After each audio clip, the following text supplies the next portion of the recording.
Olimpismo, estudos olímpicos, ser ainda bastante pouco conhecida no Brasil, a palestra vai ter um caráter bastante didático, tá? Ela vai ter um caráter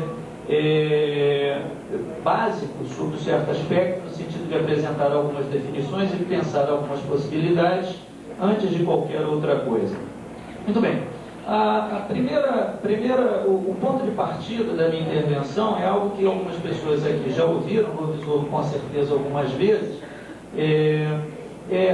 a hipótese, ou a tese, melhor dizendo, de que a maneira como nós praticamos esporte no século XX e os valores que nós atribuímos ao esporte fazem parte do senso comum e das crenças, inclusive de membros da comunidade acadêmica da educação física, é, em grande medida, fruto do desenvolvimento do movimento olímpico internacional.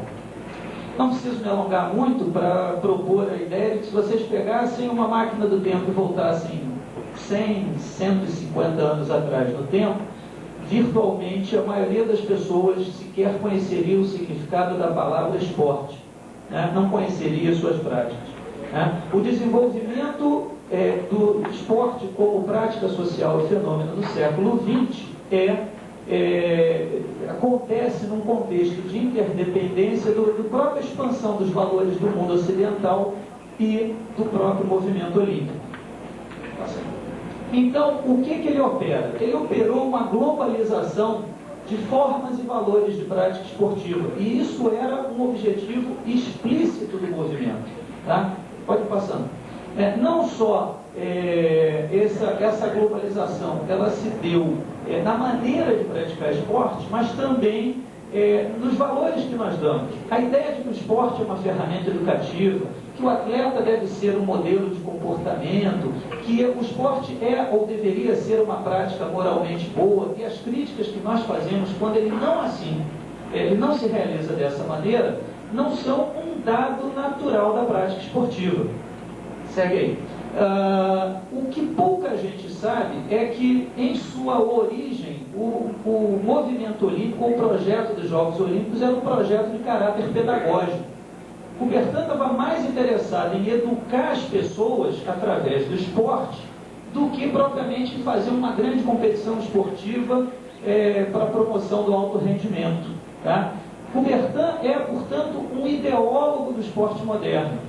E algumas coisas que a gente vem debatendo no final do século XX já tinham sido antecipadas com bastante clarevidência por ele no século passado. Uma das coisas que ele tinha clareza é que não há uma natureza essencial da prática esportiva. Tá? Ali está uma citação dele de 1894, que está lá. Ainda agora, como no passado, se seus efeitos serão benéficos ou prejudiciais, depende de como ele é tratado e da direção para a qual ele é apontado. A atividade atlética pode incitar as mais nobres, assim como as mais baixas paixões. Ela pode alimentar a abnegação de honra ou o amor pelo ganho. Ela pode ser cavalheiresca, desculpa, ali de errado, ou corrupta, humana ou bestial. Finalmente, ela pode ser usada, a concordância está toda errada, né? Para solidificar a paz ou preparar para a guerra. Né? Ou seja, a maneira como se pratica esporte, o trato pedagógico que se dá à prática esportiva vai determinar os valores que ele realiza e transmite. Né? Segundo alguns autores, todavia, Coubertin, ele não é um intelectual no sentido estrito do termo, né? Embora ele tenha operado a construção desses valores e o movimento globalizou isso. Né? Segundo o professor Lovisolo, ele faz uma conciliação entre valores românticos e valores iluministas. Né? Então, sempre no discurso dele, há a preocupação de mostrar a utilidade da prática esportiva. Né? E também os valores de pertencimento, de emoção, de ligação através de uma ideia, de uma atitude cavalheiresca, nobre através do esporte. Então ele trabalha sempre com essa ambivalência. E essa é uma ambivalência muito forte que ele acaba combinando ecleticamente valores diferentes e que também acabam tendo impactos diferentes. Segundo a Carta Olímpica, é algo que nos interessa, na verdade, para o eixo da palestra pouco, mas não custa nada a gente comentar, uma definição oficial de olimpismo, dessa ideologia do movimento olímpico. Né? A Carta Olímpica é o estatuto, é a constituição do Comitê Olímpico Internacional, e ela tem em sua apresentação 9 princípios fundamentais. Um deles é o que diz que o olimpismo é filosofia de vida, que exalta e combina em um todo equilibrado as qualidades do corpo, mente e espírito. Combinando esporte com cultura e educação, o olimpismo busca criar um estilo de vida baseado na alegria encontrada no esforço, no valor educacional do bom exemplo e no respeito por princípios éticos fundamentais universais. A gente poderia ficar horas aqui discutindo os limites e as possibilidades dessa definição. Não é o que nos interessa agora. Segue, Natanael, por favor. Com o conjunto ideológico, a produção do Coubertin, que é muito grande, né? Valia-se que numa época que não tinha, ele escrevia à mão, ele escreveu em torno de 16 mil páginas de texto, sendo que metade sobre esporte. Tá? E por ter uma construção eclética, combinando coisas diversas, foi sujeita a diversas interpretações. Então, alguns intérpretes dizem que o olimpismo é uma ideologia de prática esportiva ou uma meta-teoria de prática esportiva. Alguns falam que é uma antropologia filosófica, porque ele propõe um tipo ideal de ser humano, uma filosofia, uma posição filosófica, já que devido às suas contradições internas não poderia ser uma filosofia, ou uma intuição pedagógica. Essa, inclusive, última é do Cagigal, nosso velho conhecido espanhol, pelo menos meu e do professor Bracho, e mais algumas pessoas aqui. Certo. Ainda segundo seus intérpretes, como uma ideologia, ele provavelmente se baseia em 4 pontos de apoio, 4 ideias que podem ser desdobradas. A ideia de internacionalismo e ou multiculturalismo, uma coisa que era um dos lemas originais do movimento olímpico, era todos os países, todos os jogos. Tá? A ideia do desenvolvimento equilibrado, corpo e mente, que é uma coisa que nós partilhamos até pouco tempo na educação física, puxamos inclusive aquela frase do intelectual lá romano, lá do mens sana in corpore sano, né? A ideia de uma ética esportiva, também chamada de fair play, e a ideia da excelência. Muito bem, não vou me alongar nesses detalhes, mas é só para a gente entender que a gente não está operando no vazio, não vai operar apenas em cima dos Jogos Olímpicos como fenômeno. Né? Recentemente começou-se a trabalhar com a ideia não de olimpismo, mas de estudos olímpicos. Então, o olimpismo seria esse conjunto ideológico e estudos olímpicos é um conjunto acadêmico de estudos que algumas pessoas vêm do Brasil e no exterior vêm desenvolvendo. Né? A definição aí é do Atlas da Educação Física e do Esporte, que saiu já em CD e virá brevemente em papel. Tá? A definição de estudos olímpicos melhor provavelmente que é o nome dado ao conjunto de estudos de caráter acadêmico que tem como tema, locus ou viés de análise dos fenômenos esportivos, os Jogos Olímpicos e ou o movimento olímpico em suas mais diversas manifestações. Assim, pode configurar-se tanto em um tema em si, quando estuda especificamente os Jogos e ou o movimento olímpico, quanto se servir da dimensão histórica e alcance global do movimento olímpico como referência para estudar o fenômeno esportivo e a educação física a partir de diferentes abordagens: histórica, geográfica, econômica, socioantropológica, pedagógica e outras, comparadas ou não. O que a gente está propondo aí? Que devido a seu alcance, sua dimensão histórica, é um fenômeno constante por mais de 100 anos, né? E devido ao seu alcance global, ele permite que a gente... Segura um pouquinho na tela, mas tudo bem, já vai, deixa isso aí. Permite que a gente possa fazer uma série de abordagens sobre o fenômeno esportivo, sobre as interfaces disso com a educação física escolar, com a cultura corporal de um modo geral, tanto no sentido do tempo quanto no sentido do espaço. Comparar, por exemplo, valores de prática esportiva entre Brasil e Alemanha, estudar o desenvolvimento da mulher no esporte, tendo os Jogos Olímpicos como paradigma, tentar dimensionar a evolução da comercialização ou da mercadorização do esporte moderno, tendo os Jogos como ponto de referência, e assim sucessivamente, tanto no plano internacional quanto no plano local. Né? Alguma produção já tem sido feita no Brasil, ela ainda é muito recente e muito concentrada, mas a gente já tem alguns livros sobre isso e até um congresso específico. Agora, hoje é dia 12, daqui a 9 dias, não, 9, menos do que isso, um pouquinho mais. Daqui a 11 dias começa, 9 dias mesmo, começa na USP, na Universidade de São Paulo, o 5º Fórum Olímpico, que é o evento que reúne as pessoas que estão interessadas em debater e discutir isso. Nesse congresso aqui, tem 3 palestrantes que estarão lá. Eu mesmo, o professor Lovisolo, a professora Silvana Gelner, que esteve aqui ontem, falando sobre desenvolvimento histórico do CBCE. Continua, Nathanael. Enfim, tem se produzido alguma coisa sobre isso no Brasil. O que nós temos, todavia, percebido é que essa temática, durante muito tempo, tanto no Brasil quanto fora do Brasil, foi tratada com muita suspeita, com uma ideia de uma associação só ao fenômeno propriamente dito dos Jogos Olímpicos e um destaque muito grande às suas consequências negativas. Né? De novo, vou me remeter ao professor Lovisolo, que é um arguto observador do desenvolvimento acadêmico da área e faz uma boa interface disso com as ciências sociais. Ele, ano passado, no grupo de trabalho de esporte e cultura do Congresso da ANPOX, que é a Associação Nacional de Pós-Graduação em Ciências Sociais, ele defendeu a tese de que está havendo uma chamada virada argumentativa.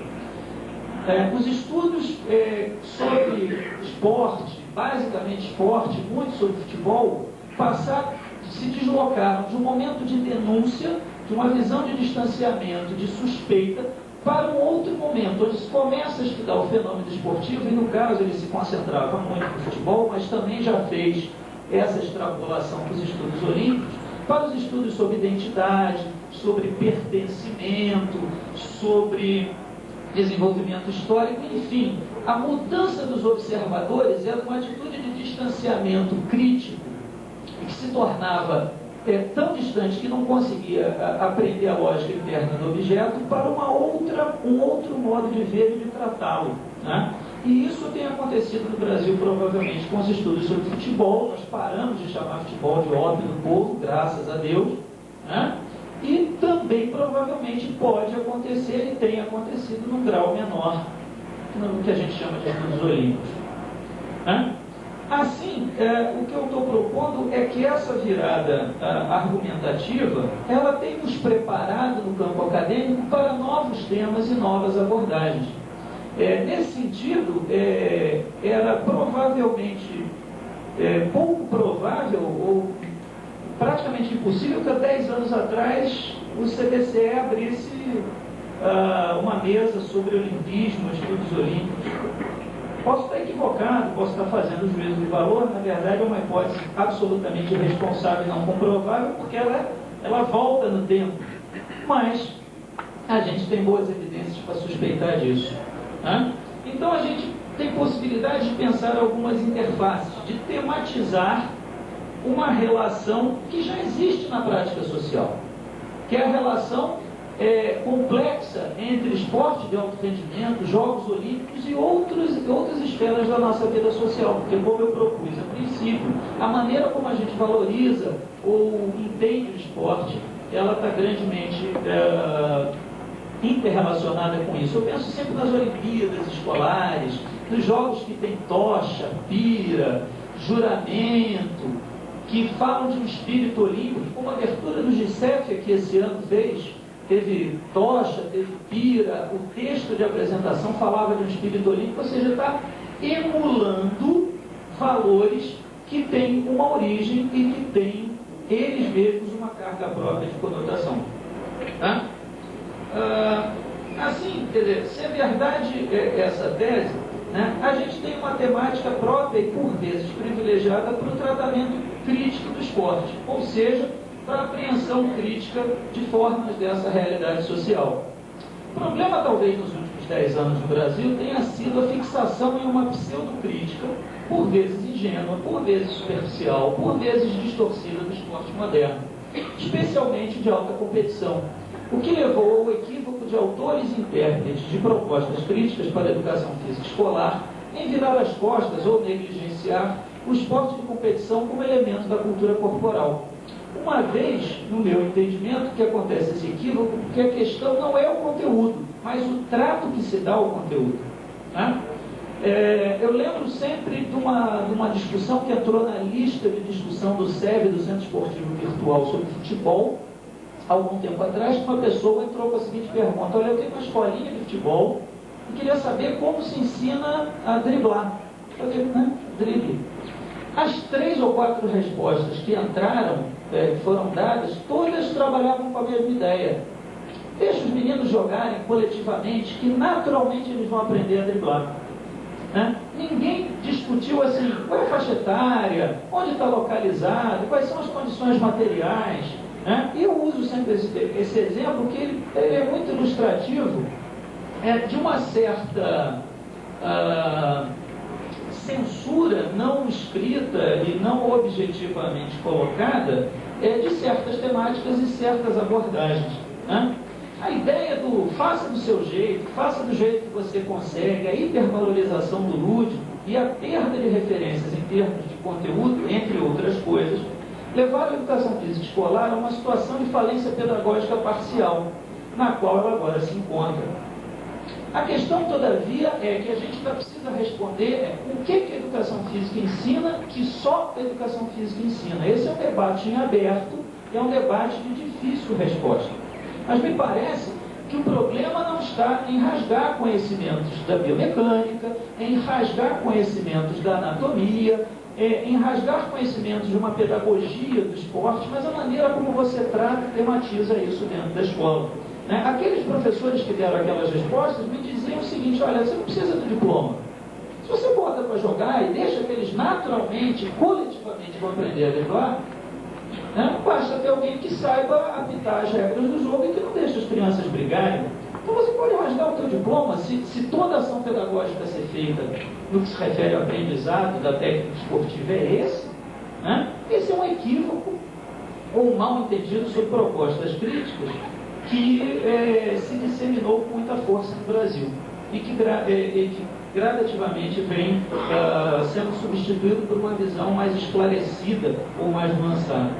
Mas, de qualquer maneira, eu gostaria de fazer uma intervenção aqui mais propositiva do que reativa. Estou querendo pensar um pouco em possibilidades, em todas as suas limitações.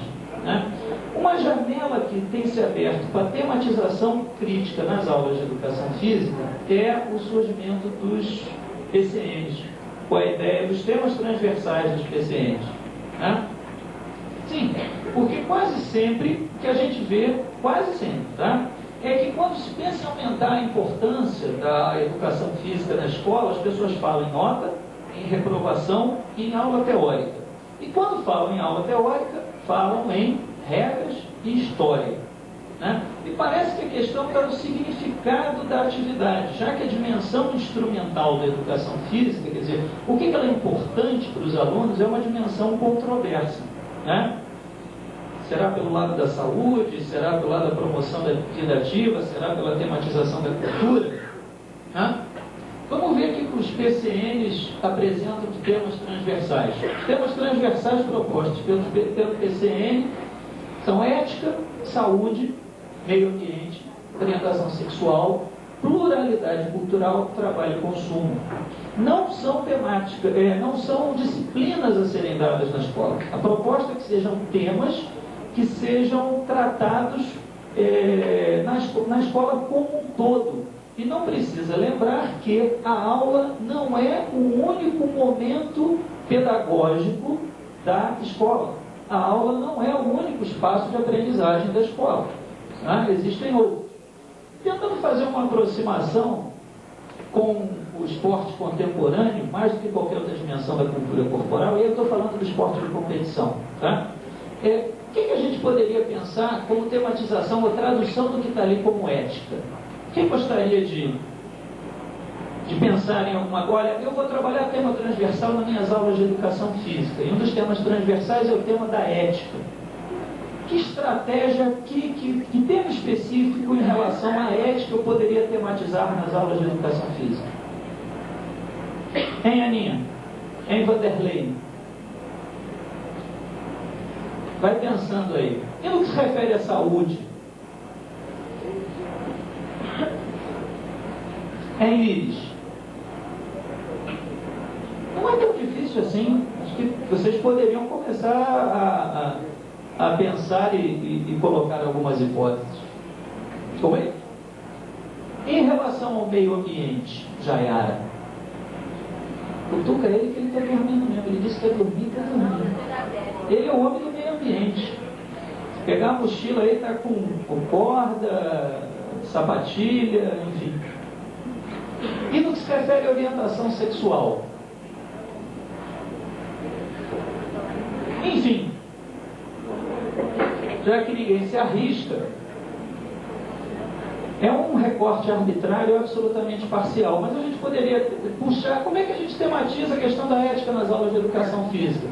Com a ideia, estudando, tematizando, discutindo o que é jogo limpo, o que é o conceito de fair play, função das regras, tipos de regra. No que se refere à saúde, tem uma farta produção sobre vida ativa, vida saudável, sobre o uso de doping, as repercussões para a saúde do uso de doping. Claro, a temática do doping também poderia estar na ética. Claro que poderia e provavelmente deveria estar. A questão do meio ambiente, né? O surgimento dos esportes de aventura. O professor Walter, aqui em Escolar 3, dedicou uma parte do seu programa para defender junto aos alunos a importância de incorporar novos conteúdos para a educação física escolar, e um dos esportes radicais pode ser um deles. Não há lei que obrigue a gente a ficar com futsal, voleibol, basquete, handebol. É burocracia pedagógica, um para cada bimestre. A orientação sexual poderia ser enfocada no que se refere às questões de gênero, que sempre aparecem nas nossas aulas, não é só no esporte de alto rendimento, mas a gente sempre associa, infelizmente, as meninas que jogam bem ou que são muito fortes ao masculino, a uma certa masculinização. Isso às vezes gera exclusão da aula, né? Ou o menino que tem aparentemente alguma tendência homossexual, mesmo que ele jogue bem, sempre sofre algum tipo de problema de exclusão. A questão da pluralidade cultural pode ser traduzida pela tematização das práticas corporais regionais, das nacionais, das de classe, das étnicas. E isso é extraordinariamente bem desenvolvido, tendo o movimento olímpico, os Jogos Olímpicos como referência. Tanto a ideia do fair play, do doping, dos esportes de aventura, não diria tanto, das questões de gênero, da pluralidade cultural, né? A cerimônia de abertura e a cerimônia de encerramento dos Jogos Olímpicos se dedicam única e exclusivamente a tematizar a universalidade do indivíduo. Na abertura, cada atleta desfila com seu país, e no encerramento, todos misturados. Tá? Tem bons estudos sobre isso, não vou me alongar nisso aqui agora. E a ideia de trabalho e consumo na anteposição entre competição e lazer, lógica comercial e lógica do esporte, que a gente está vendo e está se desenvolvendo aí a cada dia. Tá? Agora, é claro que essas temáticas não nos devem fazer esquecer, né, do tratamento das próprias práticas. Não significa substituir as práticas corporais por temáticas transversais, mas é tentar entender que as práticas corporais, além da sua própria tematização crítica, você estava trabalhando com voleibol e pode construir uma reflexão com os alunos sobre os valores de masculino e feminino que o voleibol atualmente transmite no Brasil, né? A utilização dos atletas como instrumento de propaganda, as mudanças de regra para adequar o voleibol a uma condição mais vendável e televisiva. Né?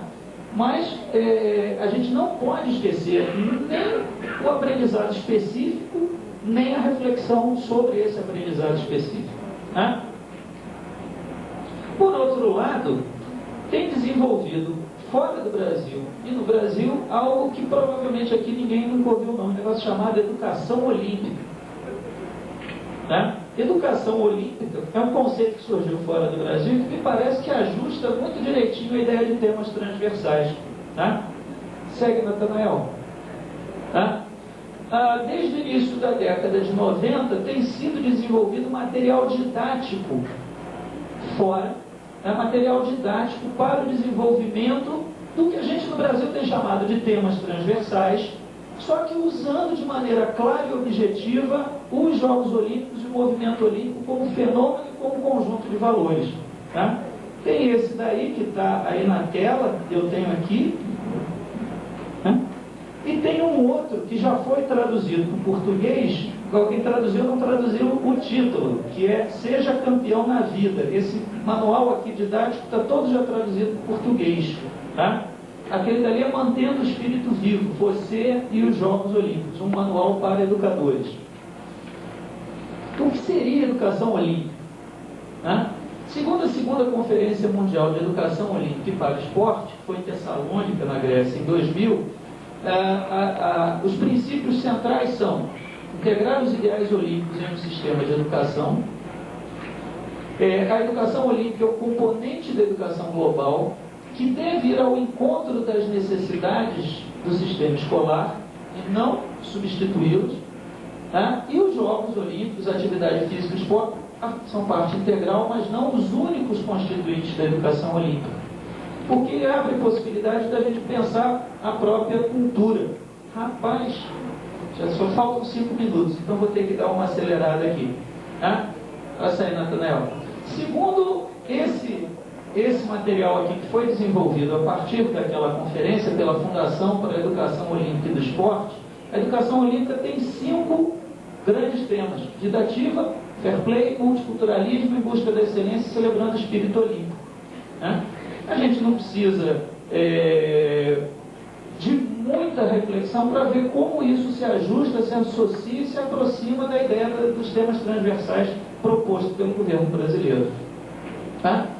No caso brasileiro, já inclusive temos algumas experiências que foram ou estão sendo realizadas, porque há a necessidade de ajustar esses elementos às condições específicas e aos interesses do sistema educacional brasileiro. Tá? Eu posso citar ali que no caso do Rio de Janeiro, tem aqueles nomes em Minas, no Paraná, e é muito interessante que alguns foram produtos de grupos de pesquisa em estudos olímpicos que já existem em algumas universidades do Brasil, e em outros de professores que trabalhavam no ensino médio. Tanto o professor Cristiano Belém, do Cefet de Poços de Caldas, quanto a professora Marta Gomes, na Facitec, que é um sistema de escolas técnicas do governo do Estado do Rio de Janeiro. Tá? Esse material, inclusive, já está gerando alguma produção crítica, ou seja, as pessoas estão aplicando e estão começando a examinar essa experiência e tentar entender quais são os limites, o que precisa ser mudado. Por exemplo, a questão do multiculturalismo, o material que vem de fora do Brasil, já foi brilhantemente criticado pela professora Marta Gomes, especialmente nesse livro aqui, onde associa história e tradição aos países de clima frio, natureza e a natureza aos países de clima quente. Né? Então separa, renova aquela dicotomia entre natureza e cultura, onde a cultura está localizada em determinados países. E nós nos caracterizamos pelo emocional, pela natureza, pelo enfim, né? Como se a gente não tivesse uma tradição cultural a ser tematizada. Né? Eu também dei minhas cacetadas nisso aí. Eu fui durante 13 anos professor do Colégio Pedro II e, como já dizia Chacrinha, nada se cria, tudo se copia. Eu fiz um material que de saída eu copiei a cópia daquele outro. Né? Agora, internamente ele é bastante modificado em relação ao material que vinha do exterior. Né? Algumas das coisas, aí teria muita coisa para mostrar, estou só assim trazendo 3 exemplos. Um, inclusive, o último é uma homenagem ao Chicom, que está levantando aqui agora. A gente pegava um trecho, durante os Jogos Olímpicos de 96, Atlanta. Pô, fica aí, Chicom, terceiro é para você. Obrigado. A gente pegava um pedaço de um texto, de uma matéria, no caso da revista Veja, ou do jornal, né? Reproduzia isso para os alunos e depois fazia uma problematização. Então aí no caso, assim, a Olimpíada não coube em Atlanta, eu vou ter que acelerar agora, não dá para ler isso tudo. Passa. Aí tem a problematização. Isso é da época, eu não alterei nada, tá? Em sua opinião, é possível o Rio de Janeiro sediar uma Olimpíada? Que tipos de malefícios poderiam acontecer à cidade? Que tipos de benefícios? Eram perguntas originadoras de um debate. Elas detonavam um debate sobre um tema que na época estava em tela. Né? A discussão sobre Rio 2004 era uma discussão de todo dia na mídia.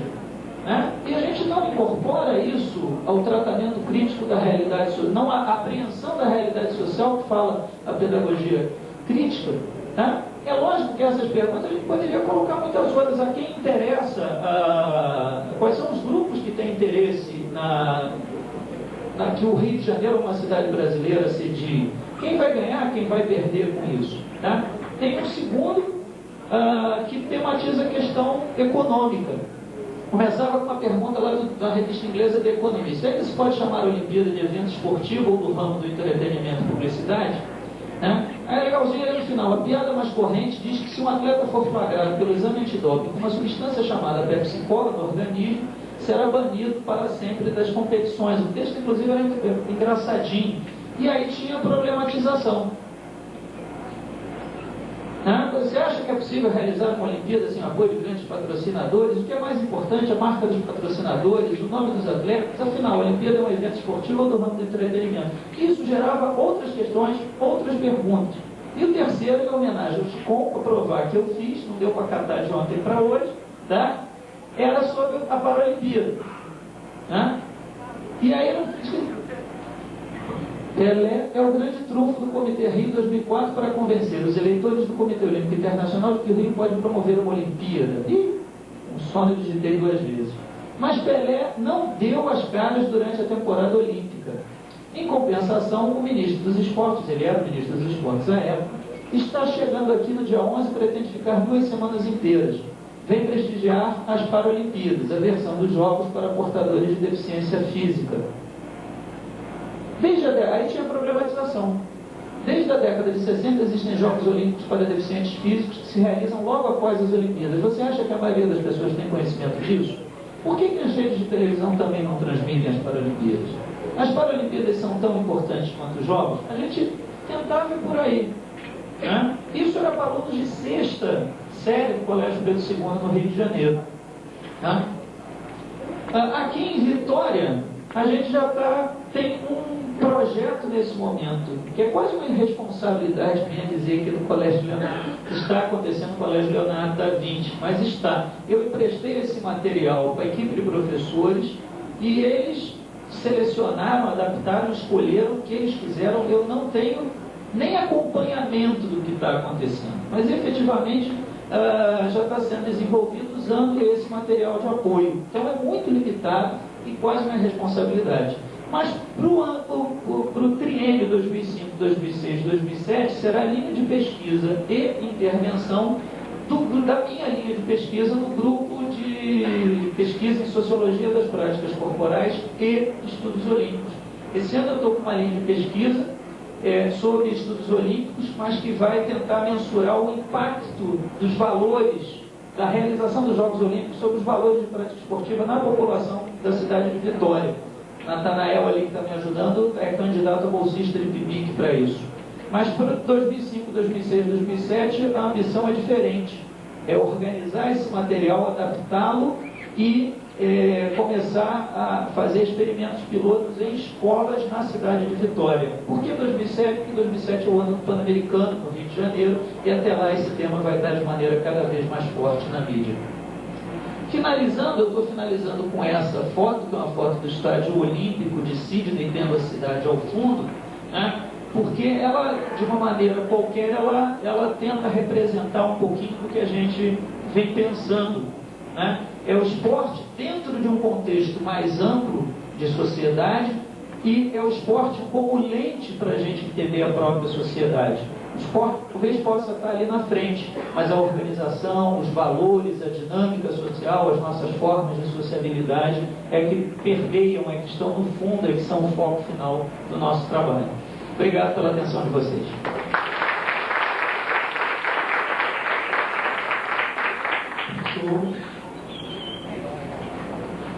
Bom dia para todos, agradeço novamente estar aqui. É uma satisfação para mim estar nessa mesa com o Otávio, porque ele diz quase tudo, então eu apenas vou reforçar alguns pontos que ele expôs muito bem e com muita sabedoria. Mas eu vou começar fazendo uma espécie de desafio. Eu tenho impressão, crescente impressão, que a universidade brasileira está muito aquém do que ela poderia fazer. E vem existindo, por exemplo, no campo da produção científica e tecnológica, que nossa produção é muito mais científica que tecnológica, que nossa produção de patentes é baixíssima, que temos desenvolvido uma cultura do paper, entretanto não temos uma cultura de criar processos, técnicas, etc, etc. Isto coloca a universidade em uma situação de crise e acredito que isso seja permanente. Acho que um ponto especialmente álgido desta situação diz a respeito de produção de apoio para os docentes do ensino básico ou fundamental. Faz uns anos atrás, eu estava dando uma palestra em São Paulo e coloquei o seguinte paradoxo. Levei as cifras de quantas faculdades de educação ou cursos de pedagogia tinha o Brasil e qual era a quantidade de alunos que tinha nesses cursos. Ao mesmo tempo, levava e apresentava os indicadores de por que a educação brasileira era considerada como tão ruim. Então, bom, havia uma situação contraditória. Nós tínhamos um investimento consideravelmente alto em formação de terceiro grau de especialistas em educação e de pedagogos, e a educação, francamente, não ia bem das pernas. Portanto, eu falava em brincadeira que podíamos tentar uma solução fechando as faculdades de educação e coisa pelo estilo. Bom, uma pessoa me iniciou um processo na justiça que não correu, porque isso era uma opinião. Eu não podia fechar nada porque não tinha nenhum poder nessa universidade. Mas acho que de fato é assim. Eu acho que de fato nós temos que produzir. Eu comentava, não sei se com Nelson, com Amarillo, a importância que teriam que ter as faculdades de educação física do Espírito Santo, em relação aos professores de educação física que temos por aí. Eu acho que falta material didático, que faltam livros, que faltam sites, que faltam CD, que falta tudo isso, com crítica ou sem ela. Se a coisa é ruim, a crítica terá que ser efetivada. Mas olha que nós não estamos cumprindo com esse papel. O nosso professor, uma vez que sai, segundo você sai daqui e vai trabalhar em uma escola de educação básica, em algum lugar por aí, tempo depois se sentirá absolutamente solitário, alguém que não recebe mais subsídios, alguém que não é mais enriquecido, alguém que vai enferrujando, que vai perdendo neurônios e por aí adiante. E a universidade se retira. Não temos nada. Estamos fazendo este encontro, que eu caracterizo como muito bom, mas temos que lembrar que é um encontro no qual participam estudantes e professores. Isto é, os docentes estão fora. Temos que ter uma atividade sistemática para esses docentes.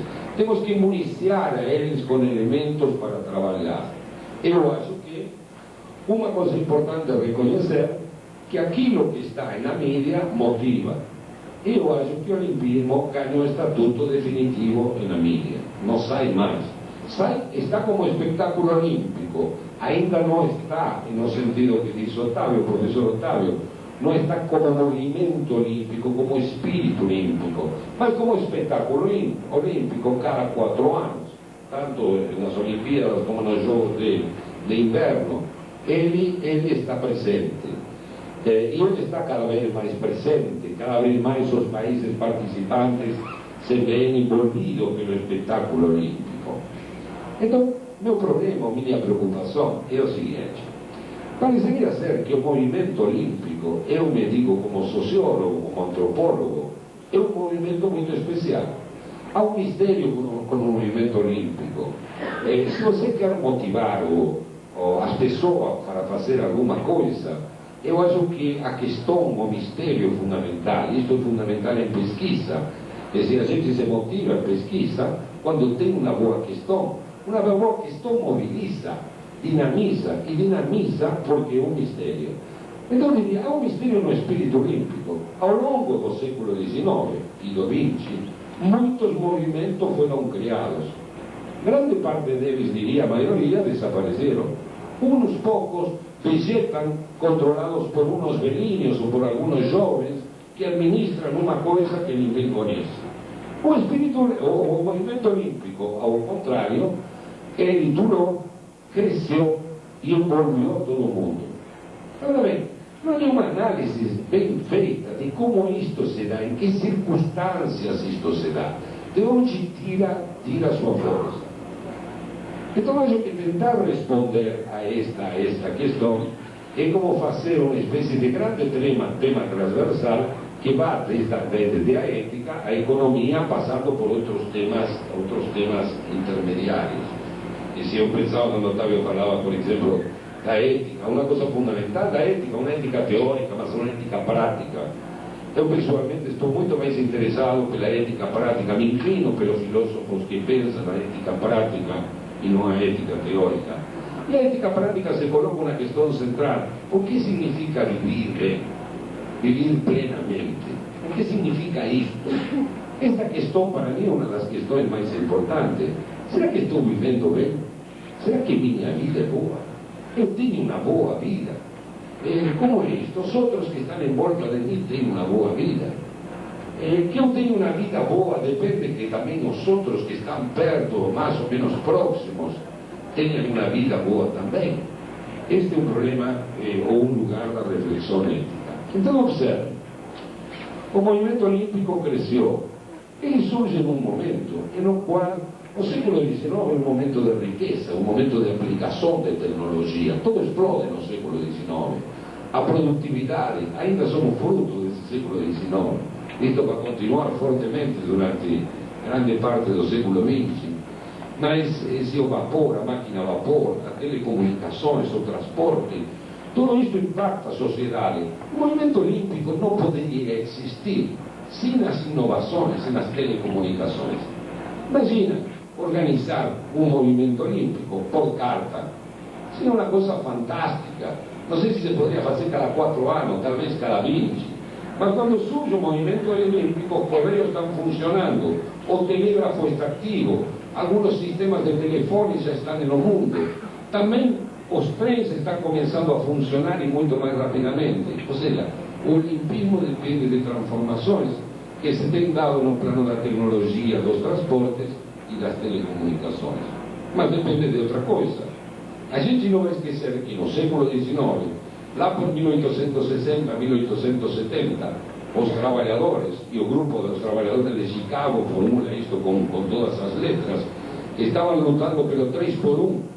O 3 por 1 significava 8 horas de trabalho, 8 horas de descanso, de sono, e 8 horas para atividades de lazer livres.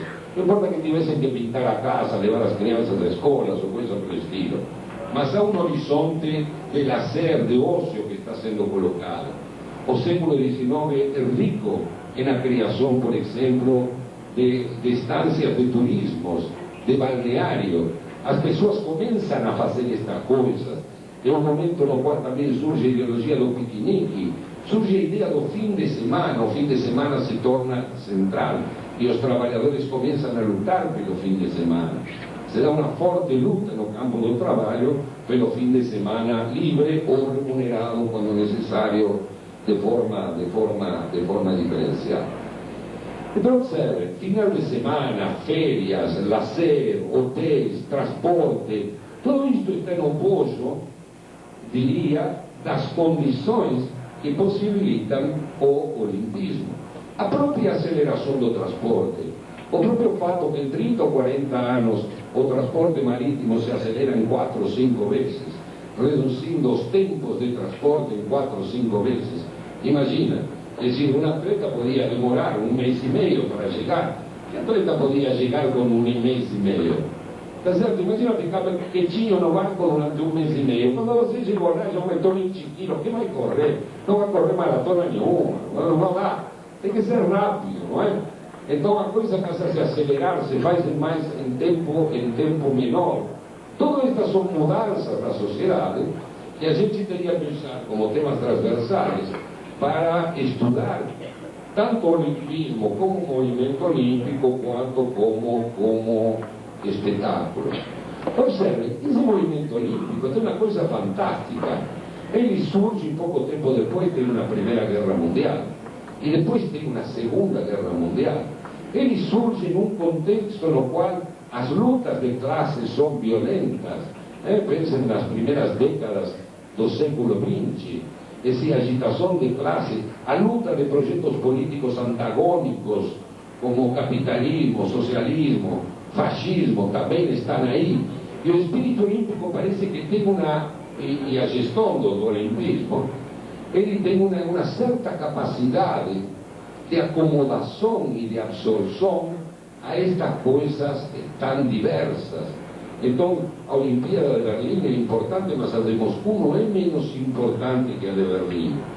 Então, sistemas ou regimes aparentemente opostos, isto é fantástico, sistemas ou regimes aparentemente opostos começam a promover o olimpismo. Um fato estranho, como a Guerra Fria, contribui poderosamente com o desenvolvimento do espetáculo olímpico. Não sei se do movimento olímpico quanto espírito olímpico, mas com o espetáculo olímpico certamente. Então você tem a Guerra Fria, todo mundo brigando, os alemães, os russos, os americanos, os ingleses, etc., e vão em frente com suas, tentar ganhar transferem essa guerra que não se deu, por sorte que não se deu, senão não sei se estaríamos contando estas histórias, transferem para o número de medalhas de ouro, de prata ou coisa do estilo. Mas observe, e o século também, essa época que abrange o olimpismo, sobretudo na primeira metade, grande parte da primeira metade do século XX, é o século da descolonização. Novas nações estão aparecendo no mundo. É decir, os imperialismos estão retirando de Oriente, de África, de Ásia, de vários lugares do planeta, e novos países estão aparecendo. E é aí que estes países também estão reivindicando sua participação no espetáculo olímpico. Para eles parece que se torna uma questão central. Ter 2, 3, 4 atletas na cerimônia de abertura de uma Olimpíada, embora sejam poucos os atletas, mas colocar lá os símbolos nacionais, ter a música nacional lá, é como atingir um reconhecimento de tipo internacional. É decir, nós também existimos, nós estamos aqui. Então, que coisas aparentemente opostas confluem em isso que poderíamos denominar o olimpismo, levando em consideração os dois lados, o espetáculo olímpico e o movimento olímpico. E o olimpismo, depois de tudo isto, se torna ganha uma dimensão política. Eu acho que é impossível que um governo ignore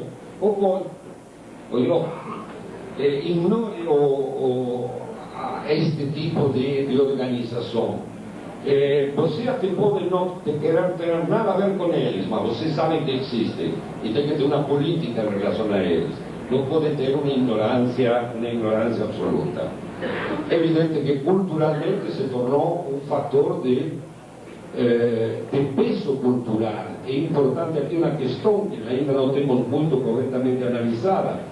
Embora o espírito olímpico, a Carta Olímpica pelos Dados, apresentado pelo Otávio, promova o pluralismo, a Olimpíada em si é profundamente universalista.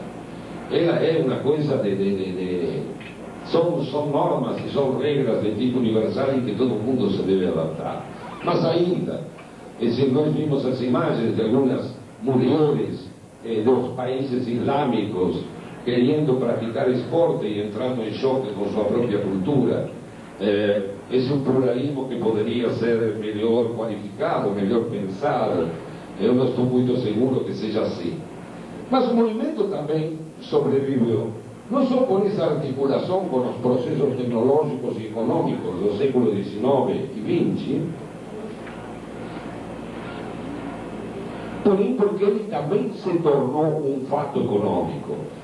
É decir, em torno do espetáculo olímpico confluem interesses, altos interesses de negócios, interesses de cidades, de indústrias, interesses de produtores diferentes, interesses de aqueles que começam a produzir equipamento para os atletas e depois esses equipamentos, esses tênis, essas roupas, etc., se tornam elementos de consumo.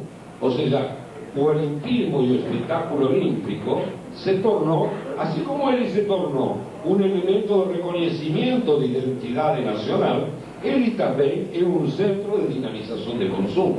Esto es fantástico. A mí, como sociólogo, me parece fantástico que él possa tirar y que possa establecer relaciones tan diversas, muchas veces de signo antagónico.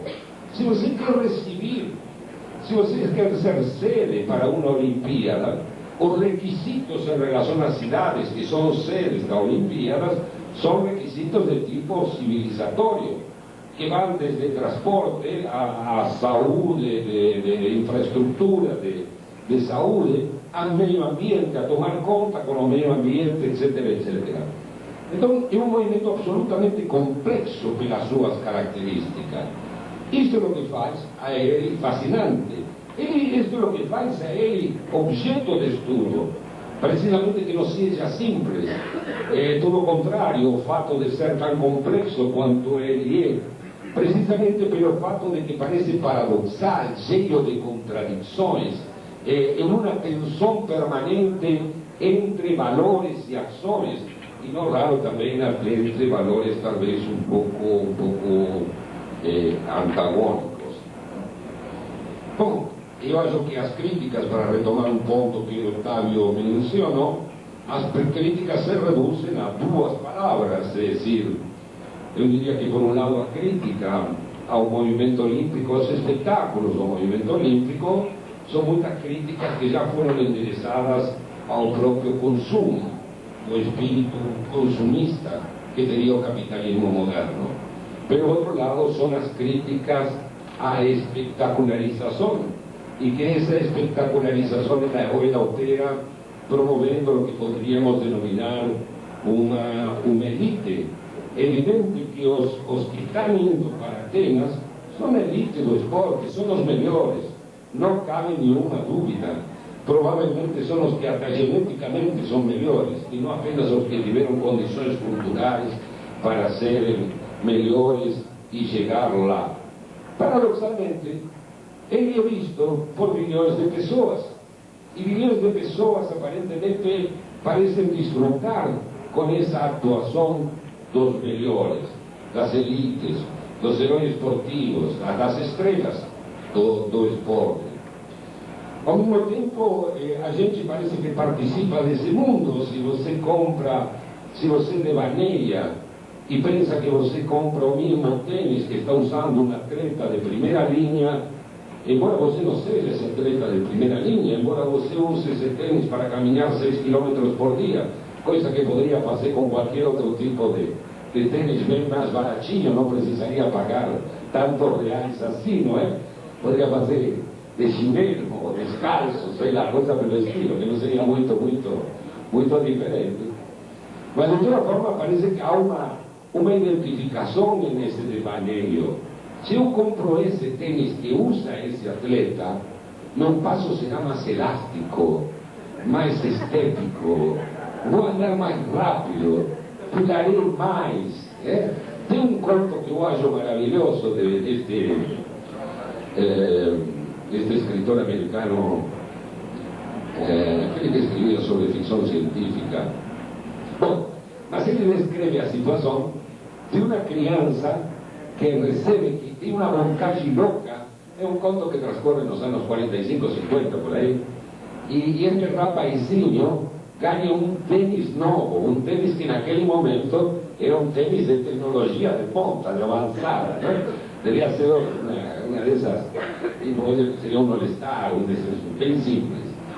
Bom, então, ele compra, ganha um conga, ganha uma conga. Mas o cara, quando bota a conga no pé, sente que ele pode pular a cerca de forma diferente. A cerca já não é aquele obstáculo, consegue pular por cima. Bom, a vida é eu diria que também temos que aprender um pouco que a vida é este devaneio. Eu me inclino, sou muito simpático às hipóteses de um sociólogo inglês, Campbell, que escreveu um livrinho que eu recomendo ler, cujo título é uma coisa assim, parodiando a Max Weber, se chama O o espírito romântico e o consumismo moderno. Olha que é assim. Né? Então observa, ele diz, ele tem hipóteses que o consumismo moderno é diferente ao consumismo tradicional, ao hedonismo tradicional. O hedonismo tradicional repite um modelo, ou seja, você faz uma festa ou um espetáculo como um modelo. O hedonismo moderno, para ele, se baseia na interioridade e no devaneio. Eu, depois que li esse livro, passei a ir aos shoppings e a observar sobretudo as mulheres. E lamento não ter ido com uma filmadora. Quando você fica à distância, você vê que muita mulher, diante da vitrine, ela se movimenta como se tivesse colocado aquele vestido, tá certo? Fica do lado e olha para o pé, como se tivesse botado aquele sapato que está na vitrine. Ou seja, o movimento corporal transmite aquilo que ela está devanhando. Minha perna vai ficar mais bonita com esse sapato. Esse sapato vai combinar bem com uma roupa que eu tenho. A gente consumimos, agora não faz mais, não usamos mais gravata. Quando se usava gravata se fazia isso. E com outra coisa também. Ou seja, me parece que estudar este devaneio, estudar este consumo moderno, este hedonismo moderno vinculado ao olimpismo e a toda a indústria que se movimenta em torno do olimpismo, é uma forma de nos entender melhor, como nós mesmos funcionamos. Né? Eu acho que a crítica ao consumismo, ela pecou por uma coisa. Ela fez uma crítica moral, mas não ajudou a que nós nos entendamos a nós mesmos. Fez uma crítica de fora, distanciada, tá certo? Quer dizer, é quase que você vai comprar aquele tênis porque isto dá prestígio ou status. Não é certo. Ou é parcialmente certo. Você compra aquele tênis porque imagina que com aquele tênis no teu pé você vai fazer coisas que não faria sem ele. Você compra com aquela chuteira porque acha que com aquela tua chuteira teu futebol vai estar muito melhor na pelada da próxima semana. Tá certo? E você passa a comprar uma raquete de tênis mais cara pura e exclusivamente porque acha que com aquele raquete agora sim tem um top spin para sair como deveria sair. Nenhuma destas coisas ocorre. Nenhuma destas coisas ocorre. Você não joga melhor futebol, o top spin não sai muito melhor, né? Você não conquista aquela mulher que desejava tanto porque comprou aquela camiseta, não é?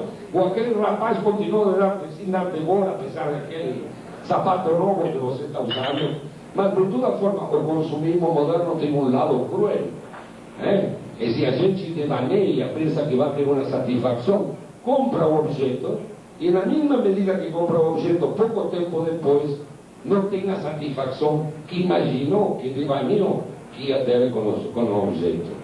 Mas se nós não entendemos os mecanismos e os processos, se nós não conseguimos colocar nosso próprio eu sobre a mesa e pensar sobre ele como está agindo, dificilmente poderemos superar essa espécie de círculo no qual nos coloca o consumismo moderno, porque devanhamos, pensamos que faremos melhor ou que seremos felizes, compramos e continuamos com a mesma infelicidade.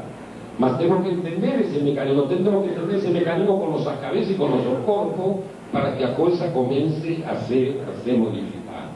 E quando pensemos que apenas fazemos isso porque há uma publicidade, observem, a publicidade não é boba, não. A publicidade, habitualmente, é uma publicidade que vai à tua emoção, não é? Vai à tua fantasia.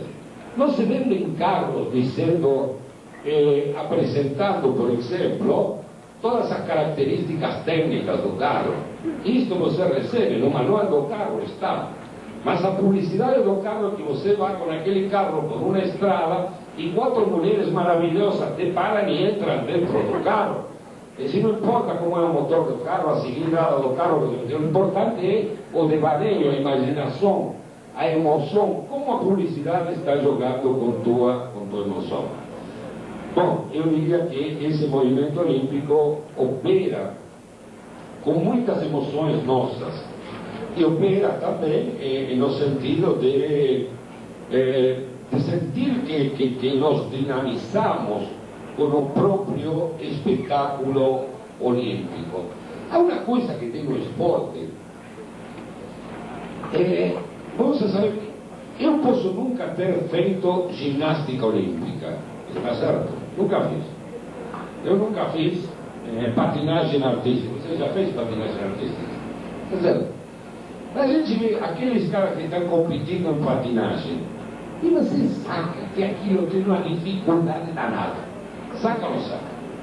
Você saca logo que aquele cara treinou horrores para fazer isso. Você mesmo se pergunta como ele faz isso, tá certo? Como que dá todas essas voltas, consegue cair no gelo e sair sobre uma lâmina de ferro deslizando em uma posição toda leve e grácil, né? O mesmo com ginástica olímpica e todo o demais. Eu acho que o esporte desperta intuitivamente esta admiração. A gente acaba admirando a essa elite dos esportistas. Precisamos admirar. É possível que sim. É possível que seja uma necessidade nossa ver coisas que nos provoquem admiração permanente. Por isso tem tanta coisa. Porque o jornalismo serve.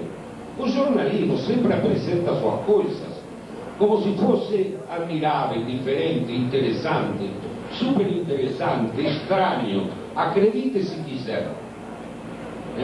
Ninguém inventou isto como uma teoria. Ninguém escreveu a teoria. Os homens são sujeitos que precisam de se admirar, que querem ser surpreendidos. Quando eu digo homens, estou dizendo homens e mulheres. E mais mulheres que homens. Então, que as mulheres precisam ser surpreendidas, admiradas. Que a gente precisa se espantar. Que a gente precisa... Tudo isto que faz sacode nossas emoções. Eu acho que nós somos sujeitos que estamos necessitando que sempre sacudam nossas emoções. Precisamos nos emocionar, não sei porquê, mas precisamos isso que dar uma exclamação pelo menos. Que fantástico! Olha o que o cara fez! Em quantos segundos fez os 100 metros? Olha que bola que colocou na rede! Que gol! E por aí vai nossa história. E eu acho então que o espetáculo esportivo tem esta característica. Mas, por outro lado, eu diria que esse movimento olímpico tem um espírito civilizador e proporia que a gente pense um pouco a tradução de fair play como lealdade. Eu sempre fico um pouco com o pé atrás quando a gente diz fair play, jogo limpo. Acho que a palavra que diz o que é fair play é lealdade. Lealdade às regras, lealdade, no caso do olimpismo, ao espírito do movimento olímpico. Um atleta olímpico tem que respeitar o espírito do movimento olímpico, aquela característica que o professor Otávio colocava desse espírito olímpico, e se espera outra coisa mais, que exista lealdade não só com as regras, não só com o espírito olímpico, sino lealdade também entre os próprios atletas. Eu acho, por exemplo, que a lealdade é um valor central do funcionamento da comunidade científica. Se eu não sou leal para reconhecer quando o argumento do colega me convence, quando as evidências que o colega apresenta me convencem, se eu não tenho esta lealdade, eu não posso estabelecer acordos intersubjetivos. Eu não posso estabelecer que um argumento tem uma certa validade, ou como se dizia antigamente, uma certa verdade. Então a lealdade pareceria ser um valor central. Tão importante, a verdade, que outro valor para mim importante, que colocaria na oposição, é a capacidade do protesto. É dizer, é a capacidade de se expressar quando você não está convencido da coisa, de expressar via protesto, via voz, usando a voz. Protestar significa usar a voz, usando a voz, tuas diferenças, tuas oposições a esta coisa. Então, bom, eu acho que o movimento olímpico tem que ser visto como um mistério. E há muitas formas de tentar solucionar os mistérios que apresenta o espírito olímpico. Um tema para mim seria, por exemplo, espírito olímpico e telecomunicações e transporte. Espírito olímpico e desenvolvimento do lazer, do ócio. Espírito olímpico e geração de riquezas, o olimpismo e geração de riquezas. Todo isto vinculado ao consumo, ao espectacular, todo isto me parece que é muito importante. Mas o que me parece fundamental é que estas coisas comecem a ser feitas para que se tornem de alguma forma um material que eu não tenho melhor palavra para isso, que eu diria que é um material didático. Eu acho, volto então aonde comecei, eu acho que nossas universidades não estão gerando esse material didático. Quer dizer, eu quero ver que os cursos de pedagogia façam bom material didático, por exemplo, para alfabetizador. Você sabe que no Brasil o alfabetizador é o culpável de tudo. Porque o cara faz uma tese de doutorado ruim e diz, não, porque não tinha uma boa formação no mestrado. Mas aí diz, não, a graduação dele foi fraquinha, o segundo grau, não te conto, o primeiro bom. Mas em definitiva, toda a responsabilidade é da professora de alfabetização que não alfabetizou bem o sujeito. Então, sempre volta a professora de alfabetização repulsivamente. Então, isso que no campo da educação física nós temos que começar a gerar esse material. Acho que em certas conjunturas, por exemplo, por quê? Porque também é como uma espécie de guerra de guerrilha. Neste momento, o tema do olimpismo, da Olimpíada de Atenas, está em todos os lugares. Então, é um bom ano para eu trabalhar esta questão e poder pegar esses temas interdisciplinares ou transversais e trabalhar com a questão do olimpismo. É possível que outro ano tenha que trabalhar com outro tema, mas de alguma forma, se aquilo que eu falava na abertura, se o problema é que o gosto é crescente, se a emoção é crescente, se eu tenho que ir ao encontro do gosto das crianças, e se esse gosto das crianças, essa emoção da criança tem muito a ver com o que passa na mídia, né? Tem bastante a ver com o que passa na mídia, está bastante influenciado por isto. Bom, eu tenho que fazer uma espécie de guerra de guerrilha com a mídia, aproveitar que ela está aumentando a motivação para poder trabalhar esses temas de forma educacional, de forma formativa.